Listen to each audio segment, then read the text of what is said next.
buenas noches, amigos de esta misma semana. Este sábado un programa bastante caliente con muchos temas candentes. El menú para este programa de hoy: la ley de partidos, lo que está pasando dentro del PLD, la marcha verde y la 10ª, con un pie forzado. Todo depende de ti. Regresamos con ese contenido. Esta misma semana.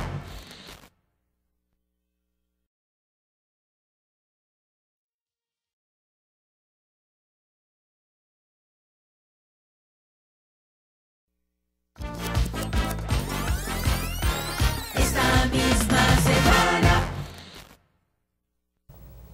Esta ha sido una semana muy intensa. El lunes comenzó con una reunión del comité político en la cual Danilo Medina volvió a aplastar a Leonel Fernández. Esto fue lo que sucedió. Se acordó aprobar a que el compañero Reinaldo Pared Pérez se mantenga en la presidencia del Senado por otro año más, y como vicepresidente se acordó presentarle al bloque de senadores al compañero Arístides Victoria Yep. Responderá a dirigir la Cámara de Diputados al compañero Radamés Camacho. Eso fue revalidado por el comité político en el día de hoy y se acordó que desempeñe las funciones de vicepresidenta de la Cámara de Diputados a la compañera diputada Hilda Moronta.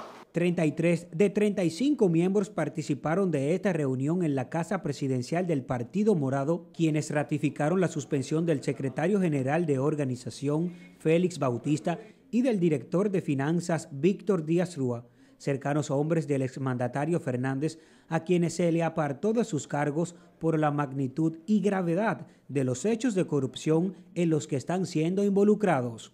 Fueron designados de manera provisional por el comité político, porque esto tiene que ser ratificado por el comité central, al compañero Eduardo Serma para que dirija la Secretaría de Finanzas y a la compañera Miriam Cabral para que sea la titular de la Secretaría de Organización.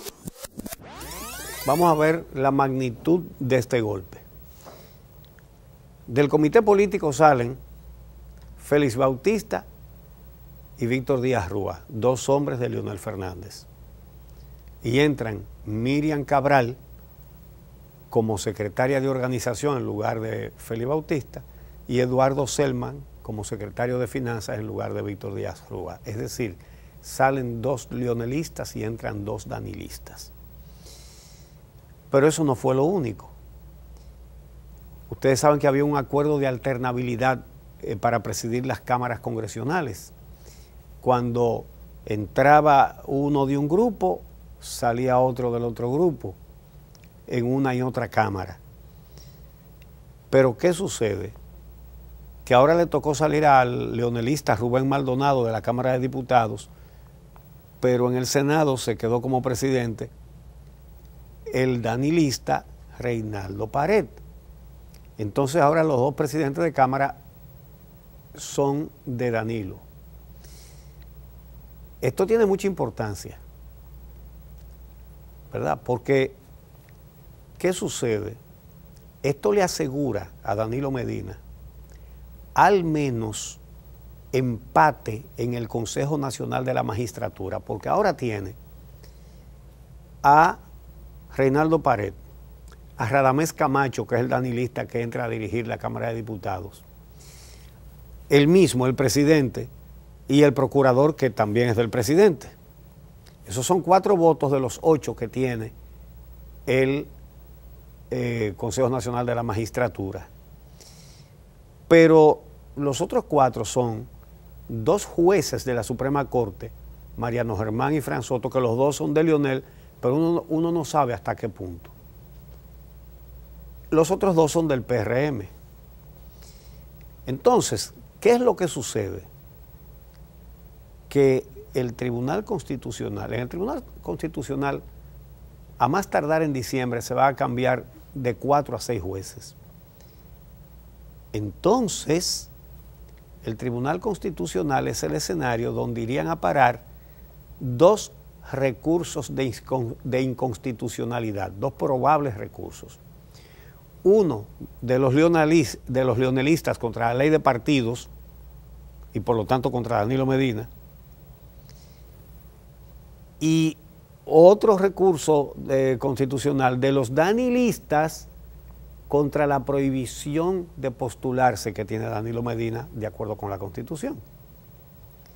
Oigan qué 2 papitas le tocan al Tribunal Constitucional muy probablemente, pero muy probablemente antes habrá un cambio de jueces. De manera que no es nada inocente que al frente de ambas cámaras se quedaron 2 danilistas. Así que ese es el panorama por ese lado. Resulta que viene ahora lo de la ley de partidos. Antes de que se tratara en la Cámara de Diputados el martes, un grupo de diputados leonelistas, con Juan Carlos Quiñones como vocero, denunció que el PRM se confabuló con Danilo Medina para abrirle las puertas a la reelección. Fíjense cuál es el giro que ellos le dan. No era para aprobar la ley de partidos, sino que con esto abrirle las puertas a la reelección. No vemos qué tiene que ver una cosa con la otra, pero el caso es que el doctor Leonel Fernández publicó un artículo que salió el martes en el Listín, después de, posiblemente lo escribió antes de que le pasaran el rolo en el comité político la noche anterior, pero salió publicado el martes. En ese artículo, el doctor Leonel Fernández denunciaba una supuesta trama entre Danilo Medina y el PRM. Y entonces tenía un entretítulo que decía aritmética de la democracia. Lo que planteaba Leonel Fernández en ese artículo era que después de que Danilo Medina consiguió el apoyo de los 11 diputados reformistas, todavía le faltaban 26 votos para hacer aprobar la ley de partidos como él quería. Entonces dice, le faltan 26. Entonces señalaba, insinuaba, que ya contaba con 17 PRMistas de Hipólito Mejía, pero que los otros PRMistas, los que siguen a Luis Abinader, que son la mayoría, según él, no iban a votar, pero que se iban a ausentar para facilitar que pasara lo que quería Danilo Medina. Bueno, llegó el martes, o era el mismo martes, el mismo día en que salió ese artículo. Y en la tarde, en la Cámara de Diputados, después de una sesión de 10 horas, se aprueba la ley de partidos con una amplia mayoría, es decir, ni le faltaron 26 ni le faltó 1, sino que le sobraron muchos. Y ahí se cambió lo que él llama la aritmética de la democracia. No faltó ningún PRMista. Fueron todos, creo que faltó una que es diputada de ultramar, que no estaba en el país. Después fueron todos los PRMistas y todos votaron igual. Fue un voto unánime en lo que se refiere al PRM. Bueno, fue aprobada la ley de partidos en la Cámara de Diputados.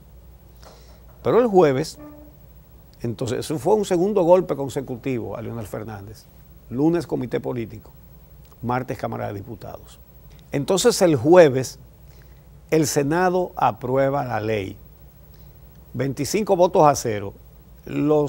La mayoría de los leonelistas no asistieron y los 2 que fueron no votaron. 25 a 0. El presidente del PRM, que es senador también, José Ignacio Paliza, quien representa a la provincia de Puerto Plata, vino al programa al día siguiente y le preguntamos su opinión sobre la ley que se aprobó. Esto fue lo que dijo. Las 2 o 3 artículos que la Constitución de la República elabora o narra, y algunos artículos de la ley, de la vieja ley electoral de la República Dominicana, que ya es una ley, por cierto, obsoleta, porque es una ley que hasta habla de juntas de 2 cámaras, como era antes. Es una ley que ya agotó su ciclo. Y entonces teníamos una de dos: o mantenernos como chivos sin ley, o generar o comenzar a generar en los partidos políticos y en la vida política de la República Dominicana algunos niveles de regulación.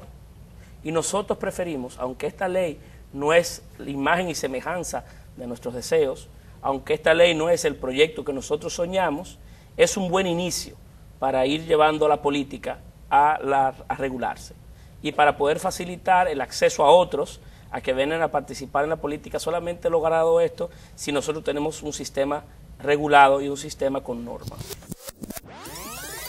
Que no deja de ser interesante una cantidad de controles que se aprobaron, pero vamos a ver, porque no todo es felicidad. Lo bueno obliga a los partidos a elegir una directiva cada 4 años. Es decir, que cada 4 años se tienen que someter a las bases para que las bases decidan con su voto. Ojo, eso es sanísimo, eso es muy bueno, porque eso va a terminar con la cultura de que el que llega a una dirección, un partido, no se apea jamás. Y entonces el partido, que debe ser vehículo de la democracia, no la practica internamente, y eso le pone un techo a los militantes. ¿Con qué interés, con qué expectativa un joven va a entrar a un partido político si a lo más que puede aspirar es que ese partido gane para que le den una botella o lo pongan a robar en algún sitio? Eso no es expectativa. Pero acceder a cargos dirigenciales no, porque es una cúpula eterna. Bueno, pues eso cambia ahora, qué bueno. La ley también limita topes en la inversión de precandidatos y candidatos para precampañas y campañas. Esos topes están muy altos, pero no había topes. Es decir, que eso es mejor que lo que había, aunque no sea lo ideal, como dice José Ignacio Paliza. También que las precampañas van en locales cerrados. Ojo, que tengo una observación al final con ese tema. También prohíbe la propaganda exterior, el uso de bienes y fondos públicos para los candidatos y precandidatos, y varios aspectos más, pero entonces no limita los gastos de publicidad del gobierno que son para adular al presidente.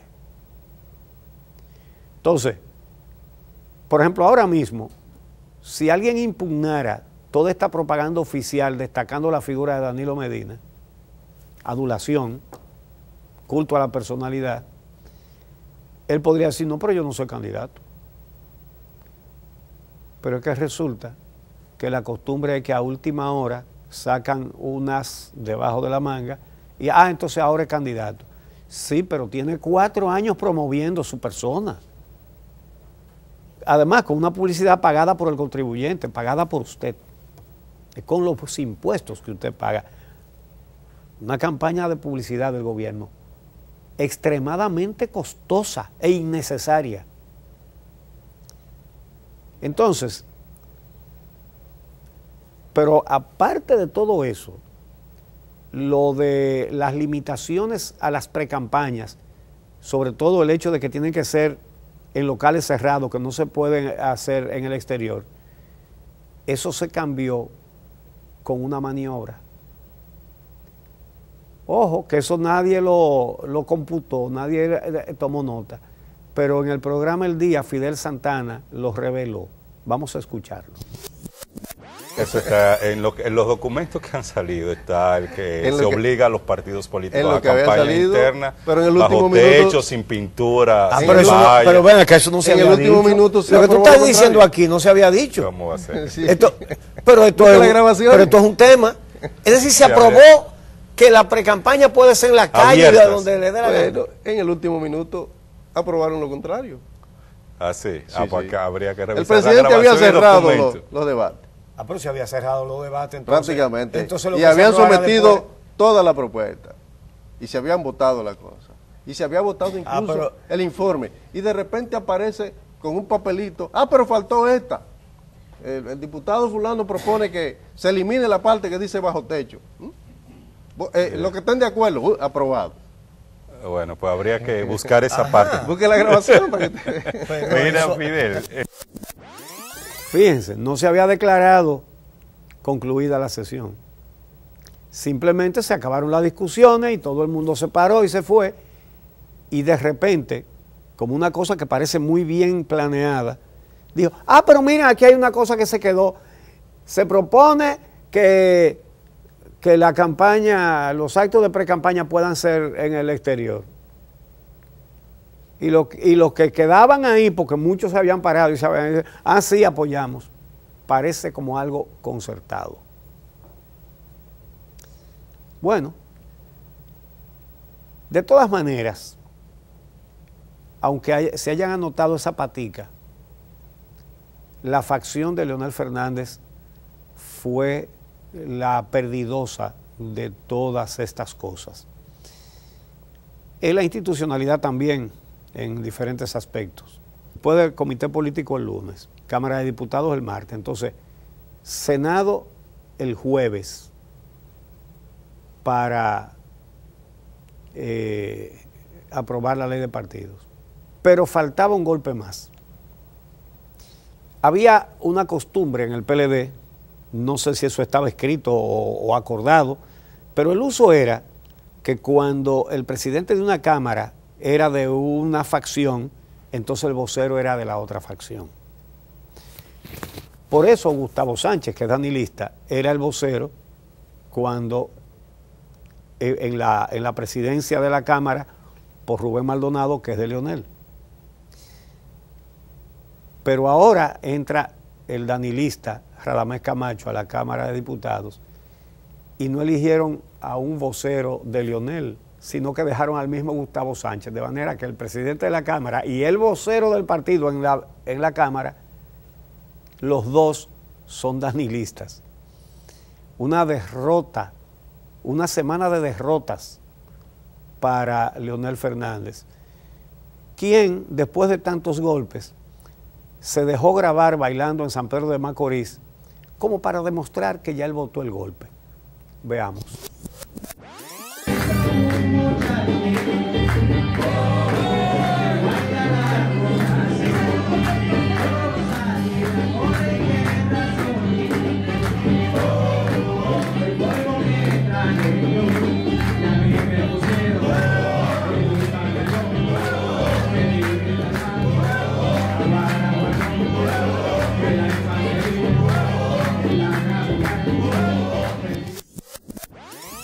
Bueno, ya veremos si podrá seguir bailando, pero él tiene cosas que le favorecen en la actual situación. No son todas, pero algunas sí. Y eso lo vamos a tratar cuando regresemos.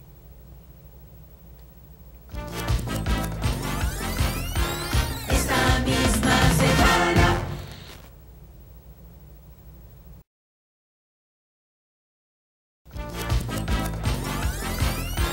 Esta misma semana. Cada vez que el doctor Leonel Fernández asiste a una reunión del comité político, es una noche fatal para él. Siempre sale perdiendo algo, desde hace un tiempo. Entonces, en esta ocasión, todo esto es producto de una realidad. A Leonel Fernández le quitaron el partido. Danilo Medina le quitó el partido. Él nada más es presidente ya, pero el partido no es de él. Ahora, ojo, le quitaron el partido, pero no la candidatura. Por eso ustedes lo vieron bailando ese merengue en San Pedro. Eso fue un acto multitudinario, por cierto, en un local cerrado, de manera que acató aquella decisión de la Junta, que estaba basada en la ley. Él la había desafiado, en una actitud como desbocada, extraña en una persona como él. Sin embargo, en los hechos la acató, y eso hay que reconocerlo. Ahora vamos a ver en qué queda eso. Porque el hecho de haber aprobado ese pedacito, como dijo Fidel Santana, al final, tendría que determinarse si tendría que volver entonces a la Cámara de Diputados. Eso puede ser motivo de un lío. Ahora, Leonel Fernández está en campaña, con todo el derecho a estar en campaña. El mismo derecho que tiene cualquier PLDista. Entonces, el hecho de que él esté en campaña pone a Danilo Medina en esta alternativa. Uno, que sería lo más normal que Danilo Medina apoye a otro aspirante para que enfrente a Leonel Fernández, es decir, que le dé su apoyo, su fuerza para que otro lo enfrente, porque él tiene impedimento constitucional de ser candidato. Ahora, todo el mundo sabe que si Danilo Medina lo enfrenta dentro del partido, se lo lleva. Ahora, pasaría lo mismo si es otro el que lo enfrenta. Entonces, esto pudiese determinar que Danilo Medina, como sabe que a otro candidato le daría mucho más trabajo vencer a Leonel Fernández dentro del partido, yo no sé fuera del partido, pero dentro del partido le daría trabajo a cualquier otro que no sea Danilo. Entonces, habría que ver si Danilo Medina decide enfrentarlo él mismo, y para eso tendría que optar por la reelección que le está prohibida. Le está prohibida por la Constitución actual y por la anterior Constitución. Y menciono la anterior porque un argumento flojísimo, que lo ha usado en el pasado también Leonel Fernández, y creo que Hipólito lo usó también, es que cuando la Constitución le prohíbe a un presidente repostularse, dice, sí, pero esa es la Constitución de ahora, pero eso no era la que existía cuando yo llegué a presidente, entonces a mí hay que aplicarme la anterior. Es de esas triquiñuelas que inventan los abogados. Pero el doctor Leonel Fernández, cuando quiso repostularse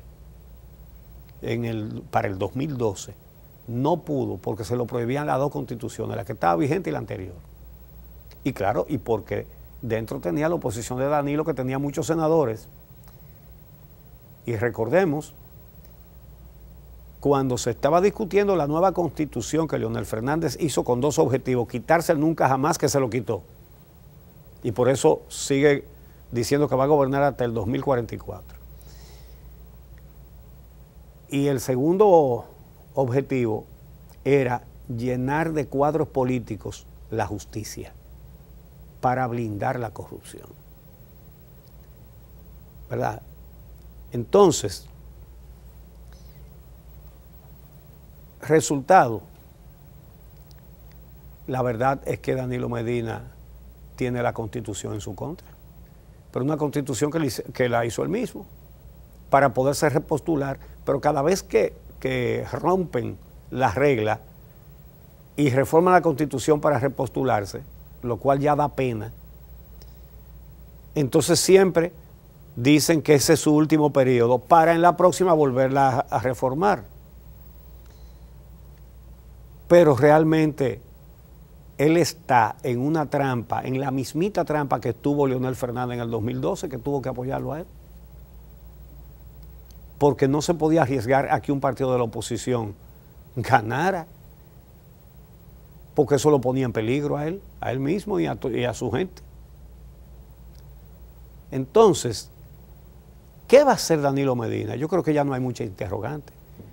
Parece que va a intentar la reelección y por lo tanto va a intentar una nueva reforma constitucional, pero no creo que eso sea posible, por lo menos a la luz del derecho. Ya se está notando la campaña reeleccionista. Llevan gente a las inauguraciones con pancartas muy bien impresas pidiendo la reelección. Es el pueblo que lo pide. Pero esa pancarta no la mandaron a hacer esos infelices que la tienen en las manos. Y eso lo vimos en la inauguración de una línea, una extensión del metro. Y donde más se nota la campaña reeleccionista o la intención reeleccionista es en los altos funcionarios que comienzan a hablar de ese tema. Monchi Fadul, ministro de Interior, dice que no se puede descartar la postulación de Danilo, aunque quien la descarte es la Constitución que ellos mismos hicieron, porque es así que la descarta.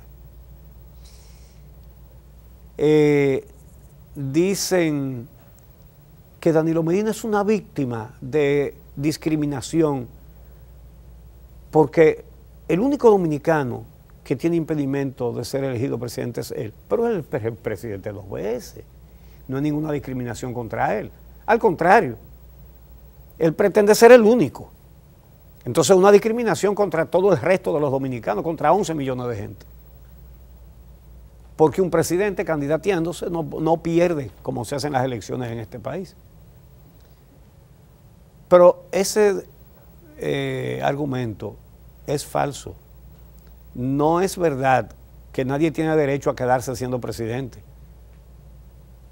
La Constitución tiene que enfocarse en el bien común y no en el derecho a la ambición que tenga alguien.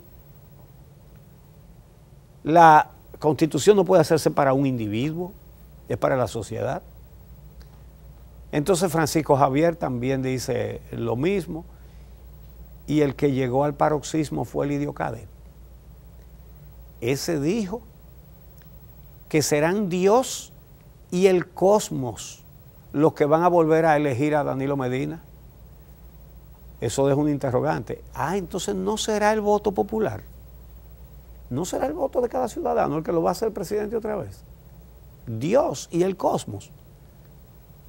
¿Y de cuándo a dónde Dios vota o le interesa los partidos políticos?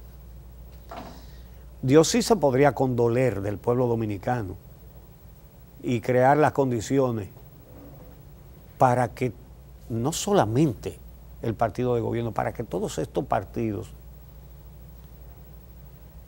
colapsen y vengan otras concepciones de gobernar. Entonces, hay un argumento de un leonelista, pero es un argumento de peso, el del doctor Rafael Alburquerque. Leonelista, pero un abogado de fuste. Vamos a ver lo que él dice. Por lo menos cuando yo estudié Derecho no explicaban eso. Ahora puede ser que es un nuevo derecho que yo desconozca. Por primera vez en la República Dominicana y en el mundo entero, un tribunal constitucional declara inconstitucional la Constitución de la República. Me parece bastante claro ese concepto. Se puede declarar, el Tribunal Constitucional puede declarar inconstitucional una ley o puede declarar inconstitucional un decreto. Pero ¿cómo va a declarar inconstitucional la Constitución? Eso es un absurdo. Muy bien el ejercicio de lógica de Rafaelito Alburquerque. Tiene la razón. ¿Y por qué él dice que no se puede declarar inconstitucional a la Constitución? Porque el mecanismo que se ha estado majareteando es poner a cualquiera que aparezca, que esté dispuesto, y hay muchísima gente que se presta a eso, a elevar un recurso de inconstitucionalidad ante el Tribunal Constitucional contra la Constitución. Un recurso de inconstitucionalidad para que declare que el artículo que le prohíbe a Danilo postularse otra vez es inconstitucional. La Constitución inconstitucional. Entonces, por encima de todas esas tratativas y todas cosas, está la ley. Sabemos que vale poco, porque estos gobiernos, yo diría que todos los gobiernos, pero muy especialmente los últimos, los gobiernos del PLD, han desvalorizado de una manera radical el valor de la ley y el valor de la justicia. Eso no existe. Y eso es lo que el pueblo dominicano está obligado a restaurar por sí mismo. ¿Quién tiene el poder? El ciudadano. Lo que pasa es que el ciudadano no se da cuenta de que él es el jefe de lo que gobierna. Porque es con su mandato que se gobierna. Entonces de eso vamos a hablar en el próximo segmento. Esta misma semana.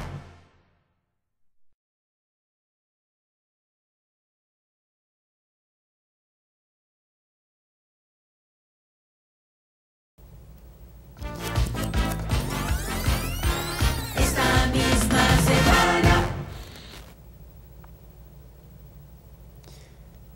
cuando se hizo la ejemplar lucha por el 4% para obligar al gobierno a respetar sus propias leyes, específicamente la ley de educación, eso fue un trabajo ejemplar, una campaña maravillosa, una campaña pacífica. Esa marcó el paso de cómo se hace una lucha social exitosa.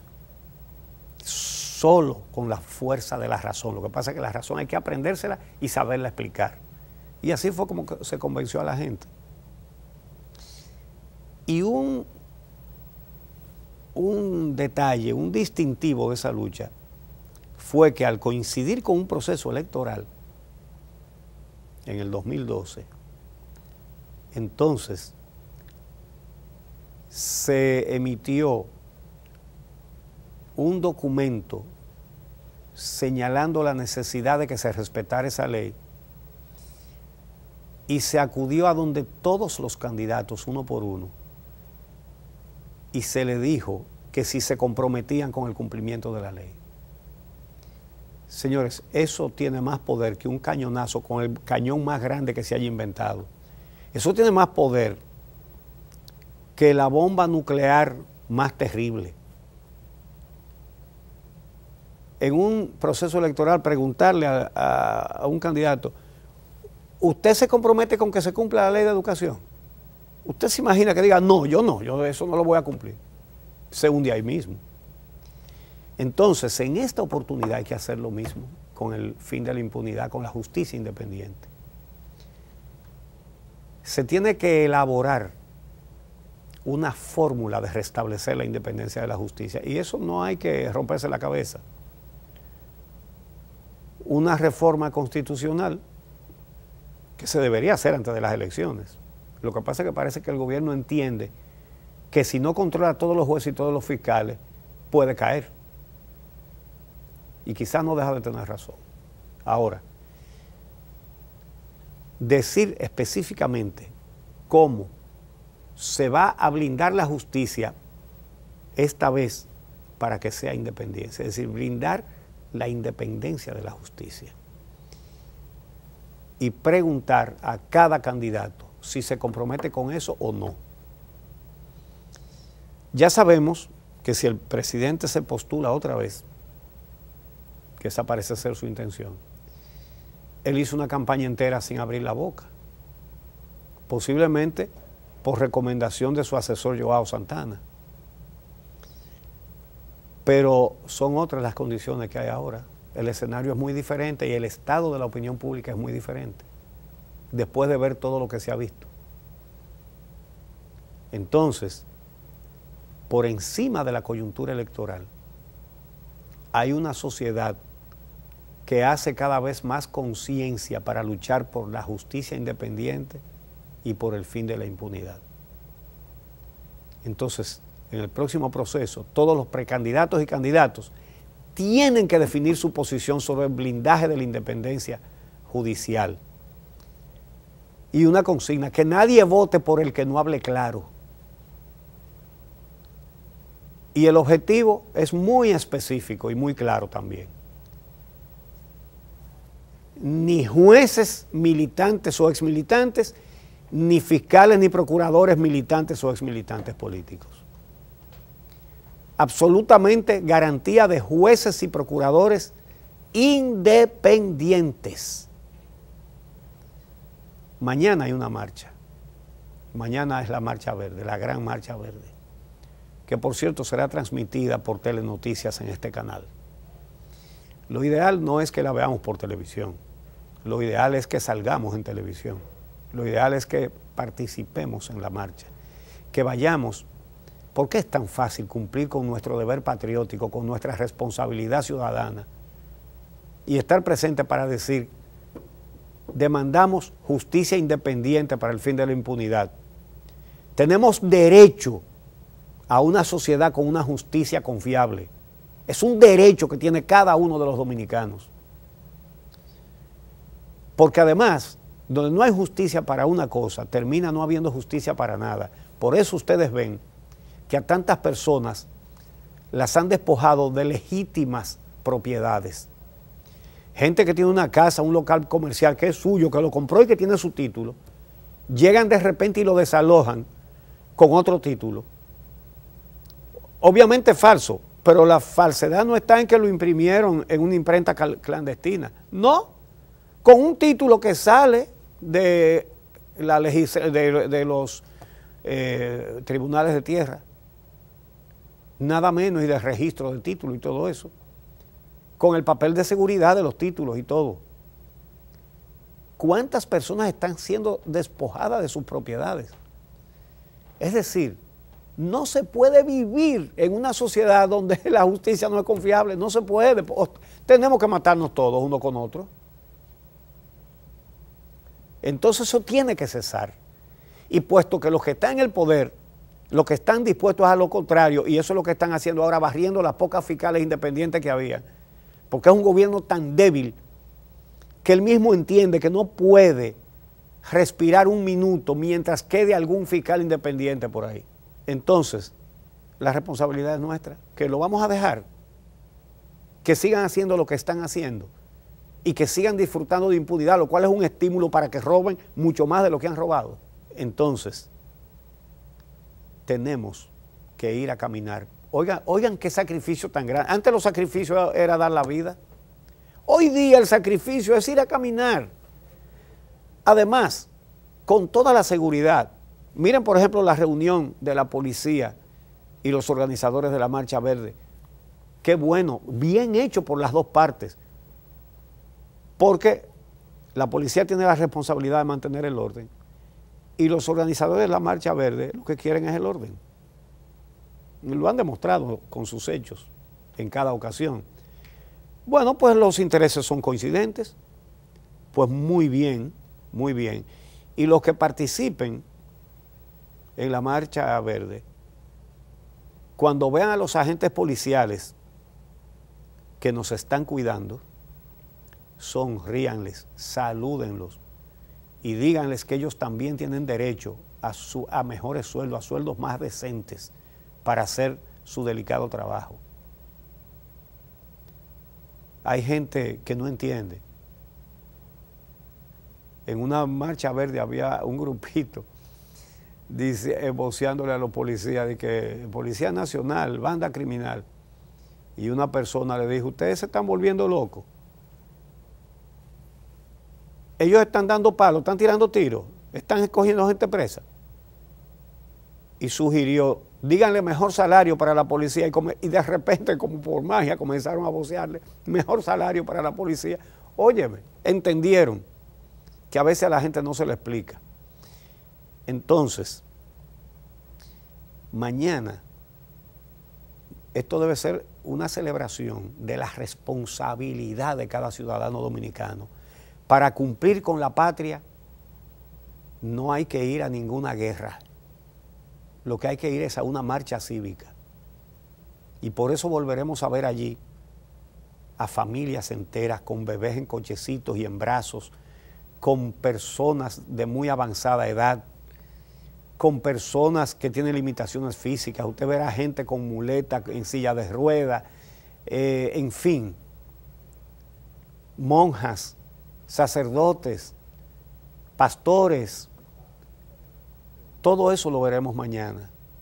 Gente de todas las clases sociales, porque todo el mundo está asqueado de lo que está pasando en esta patria. Entonces, en pocas palabras, vamos a decirlo, puesto que con los políticos no se puede contar, todo depende de ti. Ese es el pie forzado de la 10ª cuando regresemos. Esta misma semana.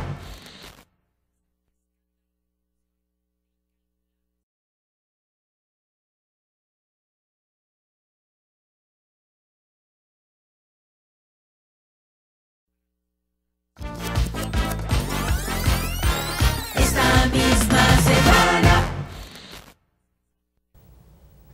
Una justicia blindada con los cuadros del partido ya tiene al país cundido de corrupción descarada. Si la gente no hace nada, la cosa se queda así. Y hay que estar claro que aquí solo hay una solución. Frente a tanta corrupción, todo depende de ti. No verás a un magistrado que la ley quiera aplicar cuando para camuflar el delito lo han nombrado. Hemos llegado a un estado que todo importa un maní. A Odebrecht le dan changüí y se lo dan a Rondón. Como esa es la situación, todo depende de ti. No va a venir un Mesías ni un partido del sistema que le ponga fin al tema del dolo y las raterías. Si en la corte no confías, sabiendo su pedigrí, hay que usar el bisturí para extirpar el tumor. Así que pierde el temor, que esto depende de ti. Una justicia ligera sale atrás del delincuente y la nuestra es tan paciente que con toda calma espera. La Odebrecht confiesa afuera y todo lo niega aquí. En Brasil se hacen pipí porque actúa la justicia, pero como aquí es ficticia, eso depende de ti. Por lo que ocurre ahora mismo, que el país en nuestros ojos nos lo roban sin sonrojos y lo llevan al abismo, con firmeza y con civismo, a esa justicia que ahí han pegado con coquí, tenemos que hablarle duro, pues para tener futuro, eso depende de ti. En el momento presente, hay que hablar claro y preciso quién asume el compromiso de justicia independiente. Quien quiera ser presidente tiene que hablar claro aquí. Y si viene a hablarte a ti de una manera confusa, que se vaya a freír tusa, que eso depende de ti. Que jamás en la nación exista un juez del partido ni un fiscal comprometido con blindar la corrupción. Hay que actuar con decisión. Para que resulte así, hay que echarle ajitití a los pillos de este clan. Y si es para afuera que van, eso depende de ti.